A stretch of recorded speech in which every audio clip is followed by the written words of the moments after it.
Libro cuarto. Confiar es, a veces, entregar. Primero. Una madre que se encuentra con otra. En el primer cuarto de este siglo, había en Montfermeil, cerca de París, una especie de figón que ya no existe. Este figón estaba a cargo de unas personas llamadas Thénardier, marido y mujer. Estaba situado en el callejón del Boulanger. Encima de la puerta veíase una tabla clavada en la pared. Sobre esta tabla había pintado algo que, en cierto modo, se asemejaba a un hombre que llevase a cuestas a otro hombre, el cual llevaba charreteras doradas de general y grandes estrellas plateadas. Unas manchas rojas querían figurar sangre. El resto del cuadro era todo humo, y probablemente representaba una batalla.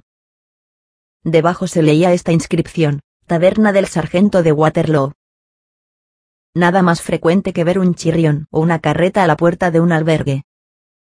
Sin embargo, el vehículo o, mejor dicho, el fragmento de vehículo que obstruía la calle, delante del figón del sargento de Waterloo, una tarde de primavera de 1818, hubiera ciertamente llamado, por su mole, la atención de cualquier pintor que hubiera pasado por allí.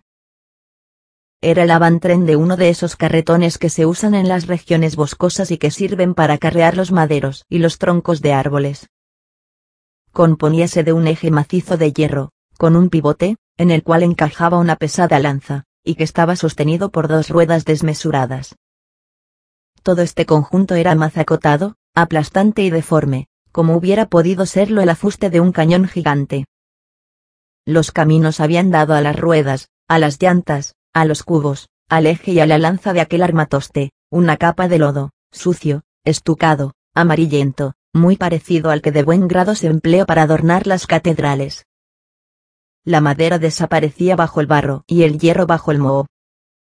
Debajo del eje colgaba una gruesa cadena, digna de un Goliat forzado.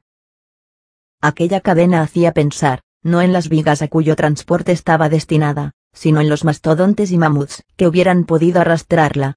Tenía cierto aspecto de objeto de presidio, pero de presidio cíclope y sobrehumano, y parecía como separada de algún monstruo. Homero hubiese amarrado con ella a Polifemo, y Shakespeare a Calibán. ¿Por qué aquel desmesurado avant-train de carromato ocupaba aquel sitio en la calle? Primero, para obstruir la calle. Luego, para acabar de enmohecerse.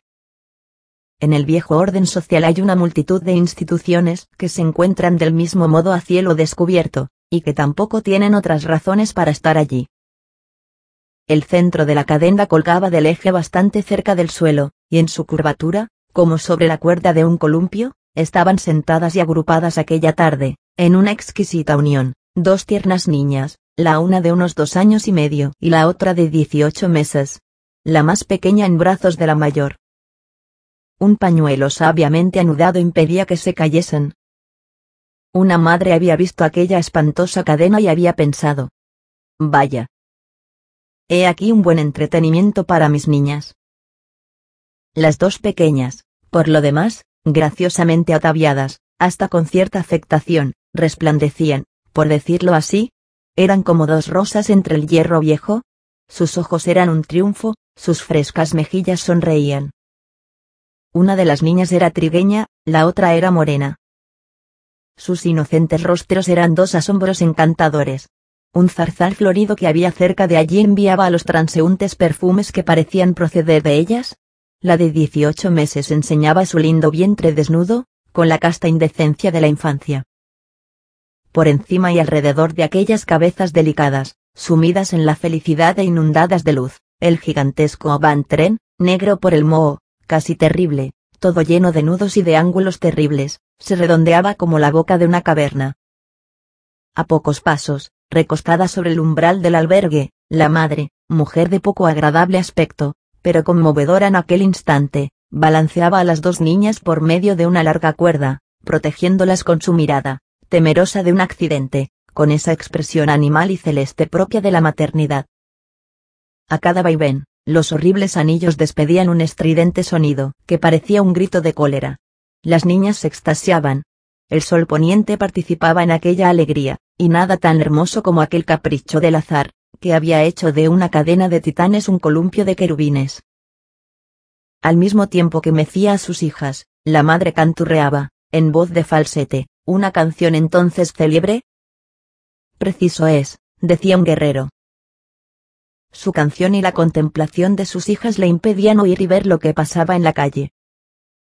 Sin embargo, alguien se había acercado a ella, cuando empezaba la primera estrofa de la canción, y, de repente, oyó una voz que decía muy cerca de su oído: «Tenéis dos hermosas niñas, señora». A la bella y tierna Imogina. Siguió cantando la madre. Luego, volvió la cabeza. Una mujer estaba frente a ella, a pocos pasos y con una niña en los brazos. Además, llevaba un abultado saco de noche, que parecía muy pesado.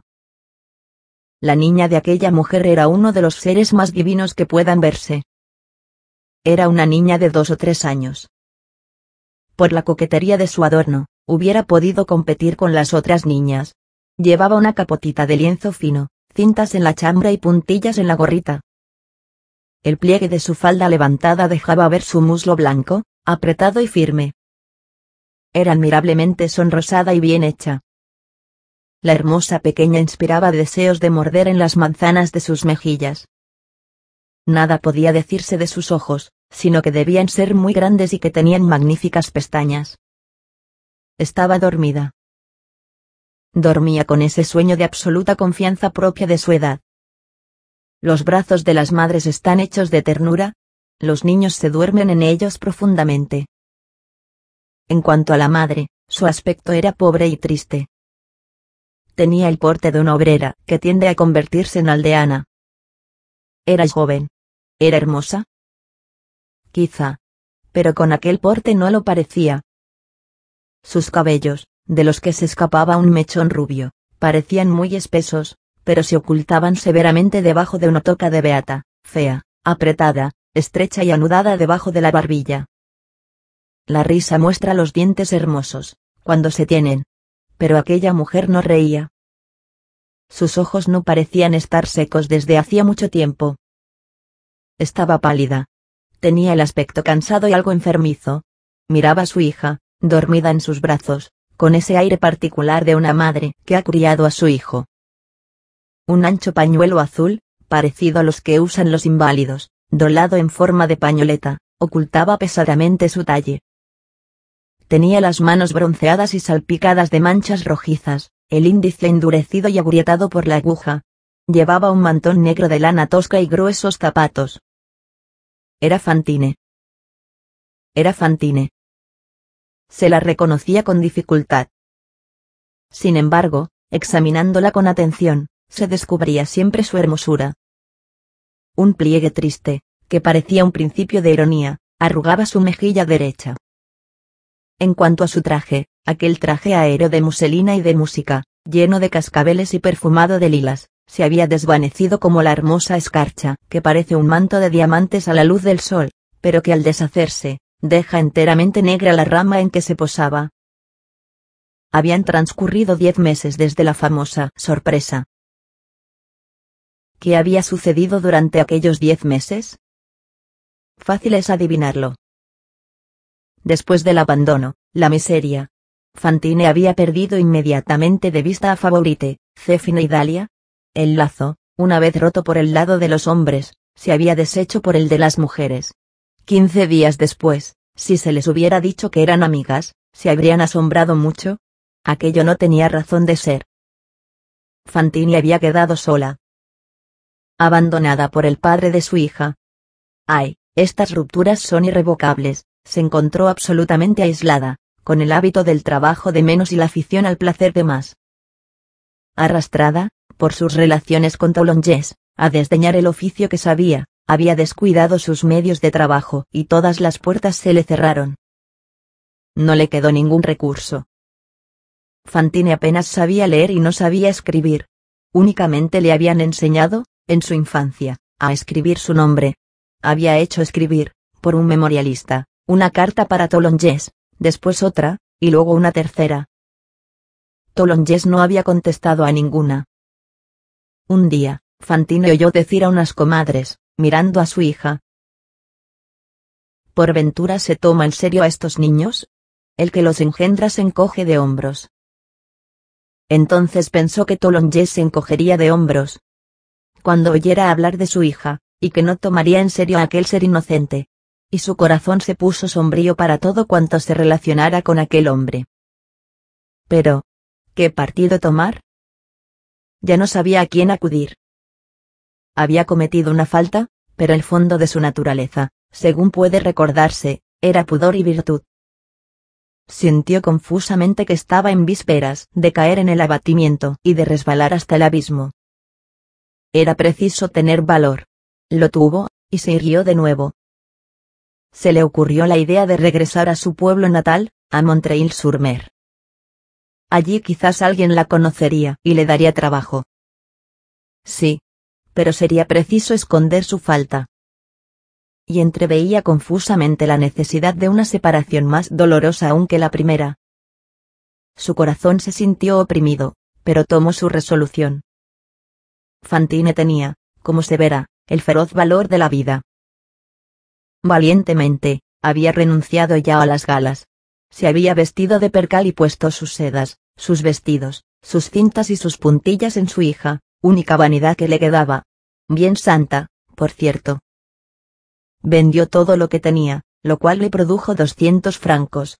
Una vez pagadas sus pequeñas deudas, no le quedaron más que unos 80 francos.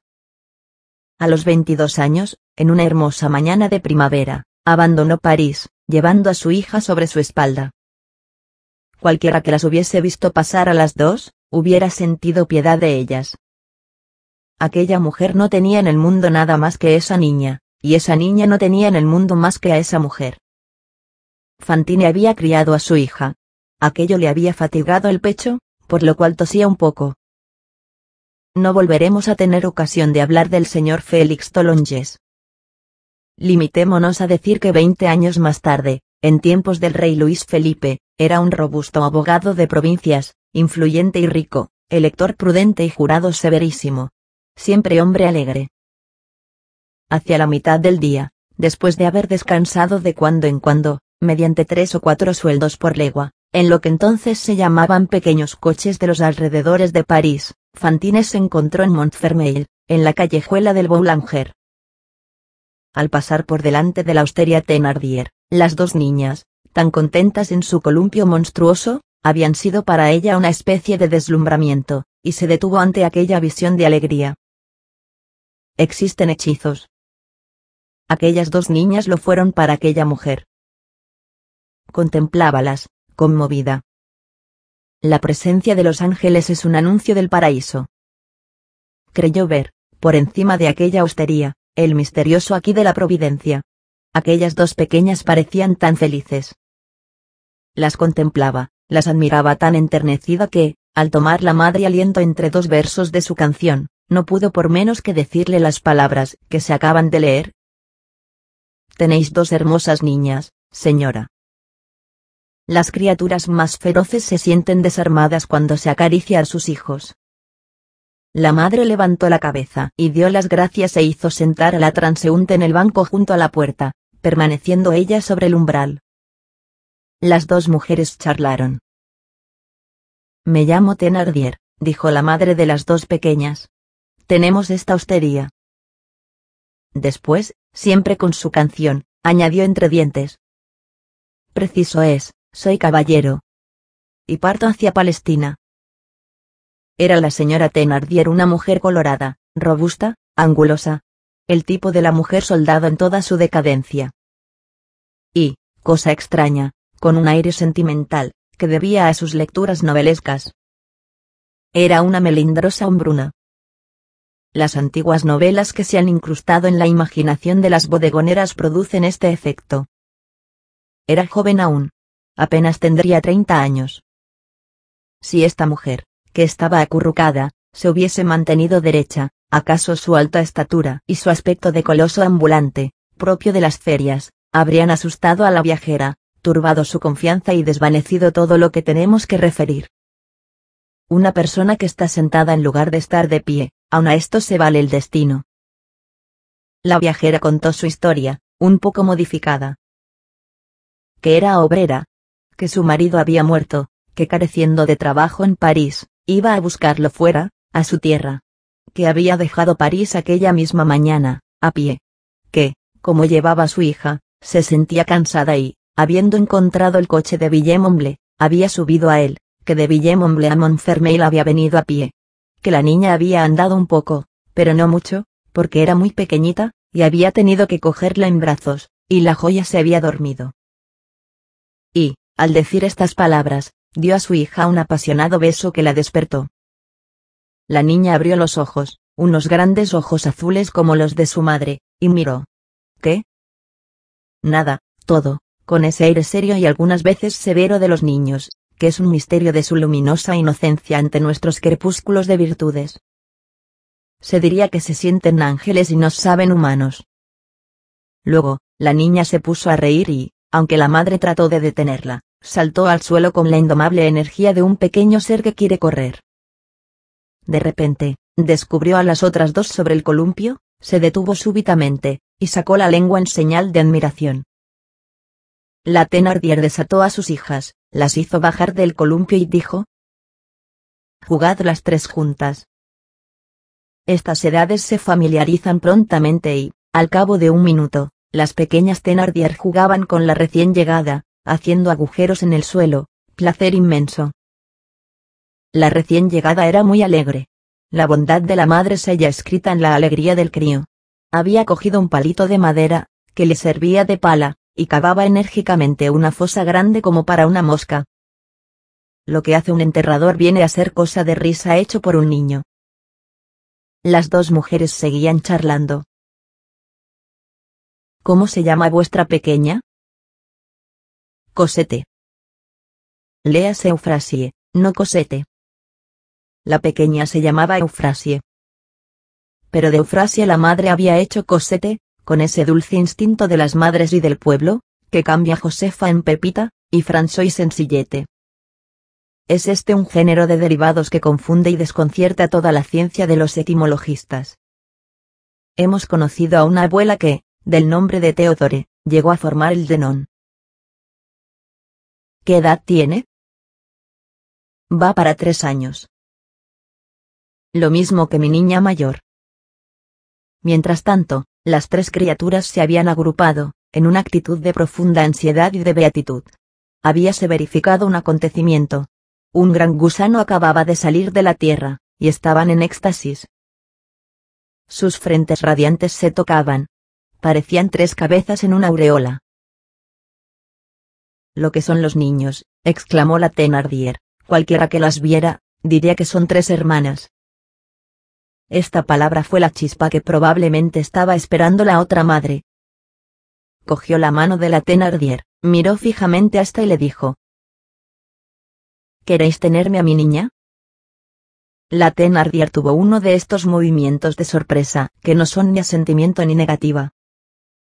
La madre de Cosette prosiguió: «Mirad, yo no puedo llevarme a mi hija a mi tierra. El trabajo no lo permite. Con una criatura no hay dónde colocarse. Son tan ridículos allí. El buen Dios es quien me ha hecho pasar por vuestra hostería. Cuando he visto a vuestras niñas, tan bonitas, tan limpias y tan contentas, he quedado admirada. Me he dicho a mí misma, esta es una buena madre. Sí, podrían ser 3 hermanas.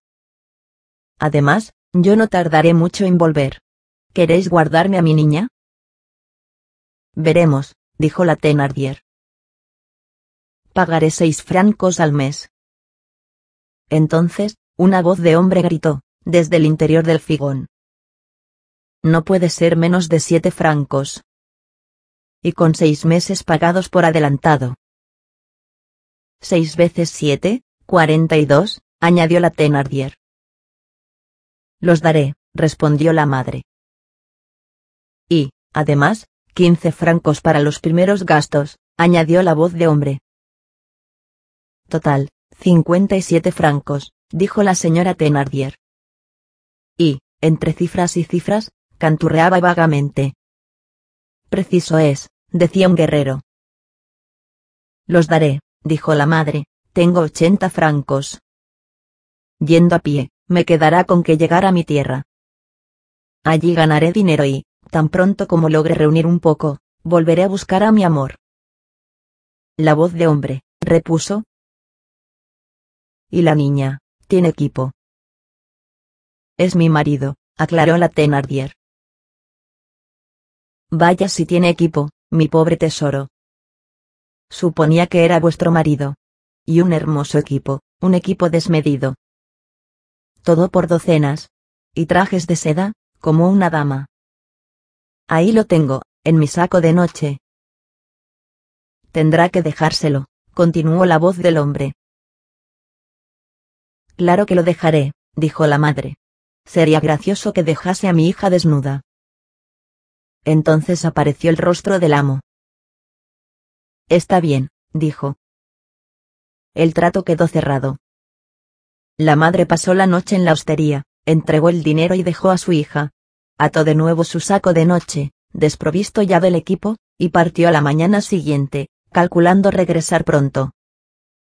Se disponen tranquilamente estas separaciones, pero causan desesperación. Un vecino de los Thénardier vio a esa madre, cuando se marchaba, y dijo luego: acabo de ver a una mujer que va llorando por la calle, y destroza el corazón. Cuando la madre de Cosette hubo marchado, el hombre dijo a la mujer: con esto satisfaré mi pagaré de 110 francos, que vence mañana. Me faltaban 50 francos. ¿Sabes qué? De lo contrario, hubiese tenido aquí al escribano con un protesto. Has montado una buena ratonera, con tus hijas. Sin sospecharlo siquiera, dijo la mujer.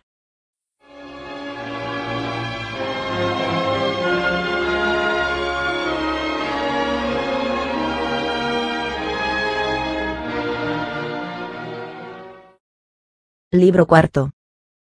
Confiar es, a veces, entregar. Segundo. Primer esbozo de dos figuras ambiguas. Bien pobre era el ratón cogido, pero el gato se alegra aún por el ratón más flaco. ¿Quiénes eran los Thénardier? Digámoslo en una palabra, ahora. Más tarde completaremos el croquis. Estos seres pertenecían a esa clase bastarda, compuesta de gentes groseras que se han elevado y de gentes inteligentes que han decaído, que está entre la clase llamada media y la llamada inferior, y que combina algunos de los defectos de la segunda con casi todos los vicios de la primera, sin tener el generoso impulso del obrero ni el honesto orden del burgués. Eran de esas naturalezas enanas que, si por azar las caldea un fuego sombrío, llegan con facilidad a hacerse monstruosas. En la mujer había el fondo de un bruto, y en el hombre la estofa de un bribón. Ambos eran, en el más alto grado, capaces de cierta especie de repugnante progreso que se hace en el sentido del mal. Existen almas como el cangrejo, que retroceden continuamente hacia las tinieblas, retrogradan más que adelantan en la vida, empleando su experiencia en aumentar su deformidad, impregnándose cada vez más de una negrura creciente. Aquel hombre y aquella mujer eran de esta clase de almas. Thénardier, particularmente, era repugnante para el fisonomista. A ciertos hombres, no hay más que mirarlos para desconfiar de ellos, porque se los ve tenebrosos por sus dos lados. Inquietan por detrás y son amenazadores por delante. Hay en ellos algo desconocido. No se puede responder de lo que han hecho ni de lo que harán. La sombra que tienen en la mirada los denuncia.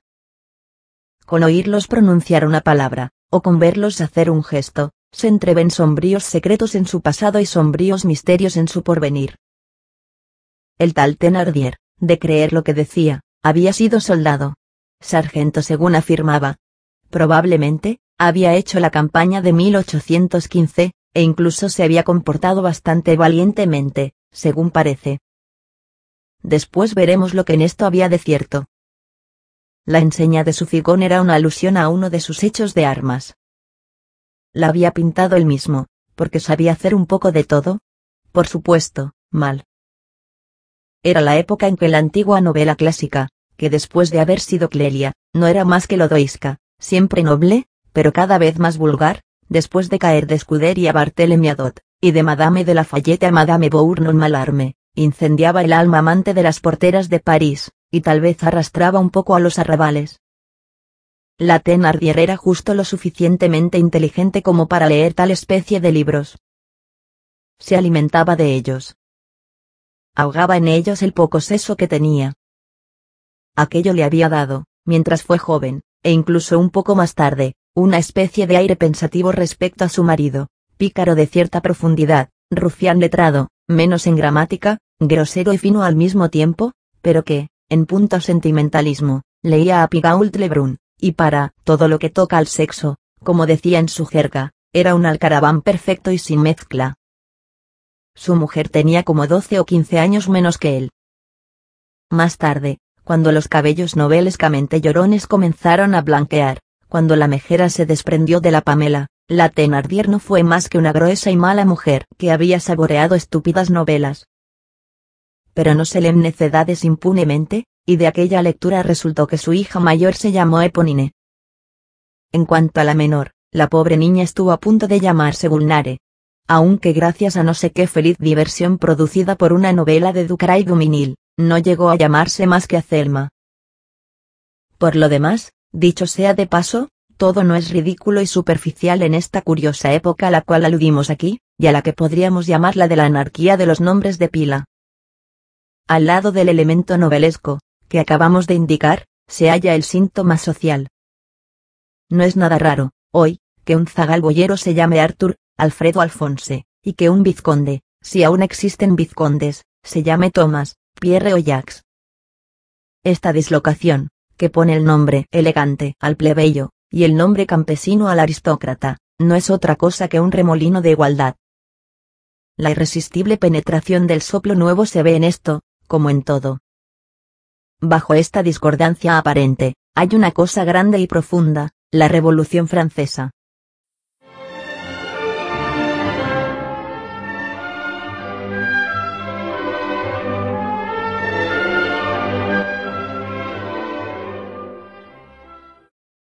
Libro cuarto. Confiar es, a veces, entregar. Tercero. La alondra. No basta con ser malo para prosperar. El bodegón iba mal. Gracias a los 57 francos de la viajera, Thénardier pudo evitar un protesto y mantener la reputación de su firma. Al mes siguiente, volvieron a tener necesidad de dinero, y la mujer llevó a París y empeñó en el Monte de Piedad el equipo de Cosette, por 60 francos. Cuando hubieron gastado aquella cantidad, los Thénardier se acostumbraron a no ver en la niña más que a una criatura que tenían en su casa por caridad, tratándola como a tal. Como ya no tenía equipo propio, la vistieron con las viejas sayas y las camisas deshechas de sus hijas. Es decir, con harapos. La alimentaban con las sobras de los demás. Esto es, un poco mejor que al perro y un poco peor que al gato. En efecto, el perro y el gato eran sus habituales comensales. Cosette comía con ellos bajo la mesa, en una escudilla de madera igual a la suya. La madre, que se había establecido, como se verá más tarde, en Montreuil-sur-Mer, escribía o, mejor dicho, hacía escribir todos los meses, con el fin de tener noticias de su hija. Los Thénardier respondían invariablemente: Cosette está a las 1000 maravillas. Transcurridos los 6 primeros meses, la madre remitió 7 francos para el 7º mes, y continuó, con bastante exactitud, haciendo sus envíos de mes en mes. Aún no había concluido el año, cuando Thénardier dijo: Vaya un gran favor que nos hace. ¿Qué quiere que hagamos con 7 francos? Y escribió para exigir 12 francos. La madre, a quien convencieron de que su hija era feliz y que se criaba bien, se sometió y envió los 12 francos. Ciertas naturalezas no pueden amar por un lado sin odiar por otro. La Thénardier amaba apasionadamente a sus 2 hijas, lo que hizo que detestara a la forastera. Es triste pensar que el amor de una madre puede tener algún lado malo. el poco lugar que Cosette ocupaba en su casa le parecía que lo usurpaba a los suyos, y que aquella pequeña disminuía el aire que sus hijas respiraban. Aquella mujer, como muchas mujeres de su clase, tenía una cantidad de caricias y una cantidad de golpes e injurias para prodigar cada día. Si no hubiera tenido a Cosette, ciertamente sus hijas, aunque idolatradas, lo hubieran recibido todo, pero la forastera les hizo el favor de atraer los golpes. A sus hijas no les tocaron más que las caricias. Cosette no hacía un movimiento sin que cayese sobre su cabeza una granizada de castigos violentos e inmerecidos. Dulce y débil ser, que nada debía comprender de este mundo ni de Dios, sin cesar de ser castigada, reñida, maltratada, golpeada, y que veía a su lado a dos pequeñas criaturas como ella que vivían como en un rayo de aurora. La Thénardier era mala con Cosette, y Éponine y Azelma lo fueron también. Los niños, en esta edad, no son más que copias de su madre. El formato es más pequeño, esto es todo. Transcurrió un año, y luego otro. En el pueblo decían: estos Thénardier son buena gente. No son ricos y educan a una pobre niña que dejaron abandonada en su casa. Creían que Cosette había sido olvidada por su madre. Mientras tanto, Thénardier, enterado, por no se sabe qué oscuros caminos, de que la niña era probablemente bastarda, y que su madre no podía confesarlo, exigió 15 francos al mes, diciendo que la criatura crecía y comía, y amenazaba con devolvérsela. «Que no me fastidie», exclamaba. Porque le arrojó su rapaza en medio de sus tapujos. «Necesito un aumento». La madre pagó los 15 francos.